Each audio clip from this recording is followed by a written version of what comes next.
Hello everybody, welcome to the second edition of our series on the levers of power and control.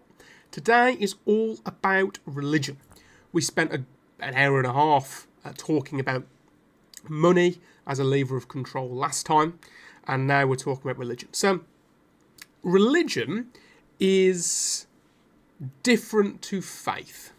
So let me get this absolutely clear with you all so that you know what I'm talking when I say religion. So religion is the control of faith, belief. Right? It is the control mechanism for man's connection to the divine. Now, if you are living in the 21st century, like what we all are, unless you're watching in the 22nd century or something, faith is how we as human beings connect with our divinity, right?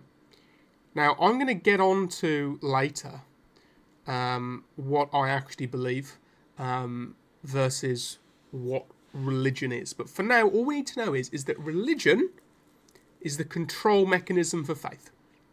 And what I believe religion is the moral justification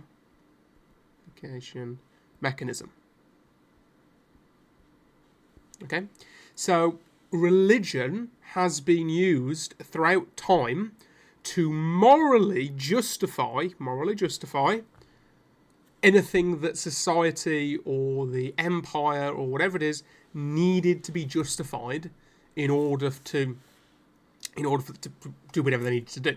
And I'm going to be going into the history of religion, the history of belief, so that you can see exactly where it started, where it's leading, and the inner mechanisms of sort of how religion as a control mechanism works, not only for Western religions, such as Judaism and Christianity, but also for Islam, also for any religion which has a controlled piece to it. So anything which has a church is a religion.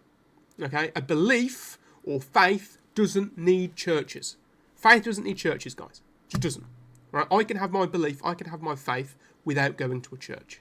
So church is all about, religion is all about control. And I'm going to prove that to you all today, hopefully. So how did all this really start? Well, it started in prehistoric times with something called animism. So what is animism? Animism is the belief that there is a divine spark, that's the divine spark, there we go, in everything. It's in rocks, there we go, it's in pretty trees, there we go, it's in people,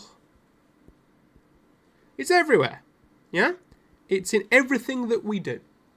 And that this divine spark is in everything. That is animism, right? It's in rivers as well. Don't forget rivers. So it was a way in which people could understand how the world functioned, how the world worked, and how all of this interconnected together. Okay? So animism is the belief that all of these things are all somehow connected together. That is animism. Now, when you are an animist, your society is very poor.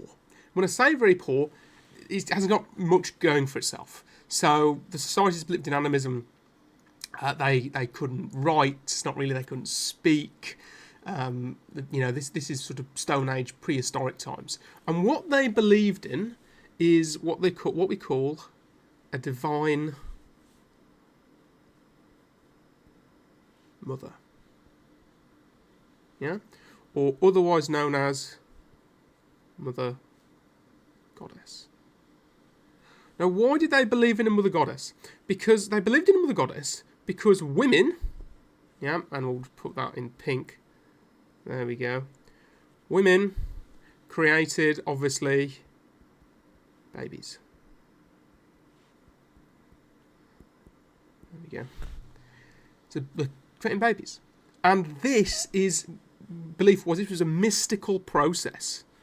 Right? You're creating something out of nothing, right? Man and woman got together and bam, you've got this new life. It's amazing. So it was the two things that were really important here was balance, family, and of course, the mother goddess. Now, in recent history, the areas that believed in this kind of stuff were the Native American Indians. The Native American Indians believed that all things were connected, and that balance was the most important thing that you could strive for. So these societies were nomadic. So they were constantly moving around. Why were they moving around? Because if you are a human being, and let's say that you go to a place and it's really quite nice, and there's sort of like cows. There we go. That can be the cow. Nice little cows everywhere that you can eat, and there's lovely, lovely green, luscious fields. There we go. And there's beautiful trees, and these trees, well, guess what? They've got fruit in them. Right, they've got beautiful apples. There we go. Right, so everything is abundant for you. The nature is providing for you. But over a period of time, let's say that you have a tribe worth of, let's say, 100 people. Well, what's going to happen to this? Well, you're pretty much going to eat all these apples. You're going to eat all these cows. So you can't stay in a place for too long. If you put your teepees or your tents or your rudimentary fire on this ground here, well, it's going to get poor, isn't it? It's not going to be very good ground anymore. It's going to get battered and destroyed. So what would happen is that they'd move to a different location so that they could find somewhere else to eat, to go. And everything was kept in balance. And that this place could heal. And that's the underlying laws of animism, right? Is that you want to ensure that you have balance in everything that you do. And not only that, if you believe that this divine spark is everywhere, it's going to be in blue right now. If you believe that this divine spark is everywhere, well, guess what? You are going to see divinity in everything. In everything.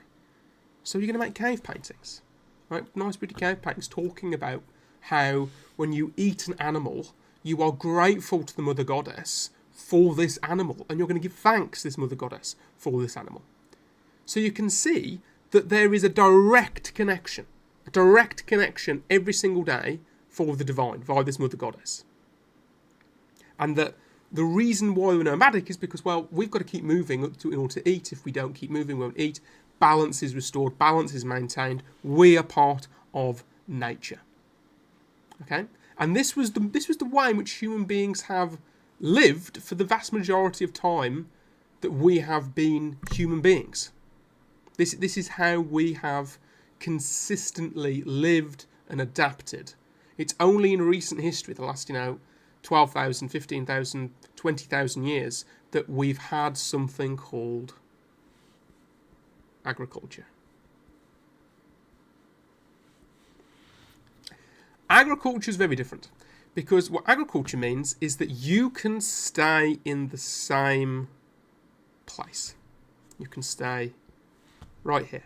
And if you find a nice patch of ground, plenty of grass, plenty of trees, water, well, now with agriculture, what you can do is that you can grow crops.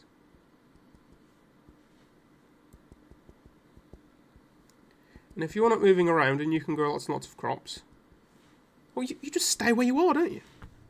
You stay where you are, you build a family, and they go off and they have their families, and it goes on and on and on, until you get villages, towns, and cities. Now, if you suddenly are using the ground to grow things, well, you're no longer interconnected with nature. Because what are you doing? This is exploitative. Right? It goes against animism. Because if there is this divine spark in everything, then what you're doing is that you're effectively raping the land to grow more and more and more food, which wasn't necessarily there before. So animism as a belief system stops working. It stops working as a way in which you can carry on. If you are able to keep growing more stuff, again, raping the land if you're an animist, then you can't believe in this because you're basically going to be evil. So what do you do instead? What do you do instead? Well, what are you now reliant on?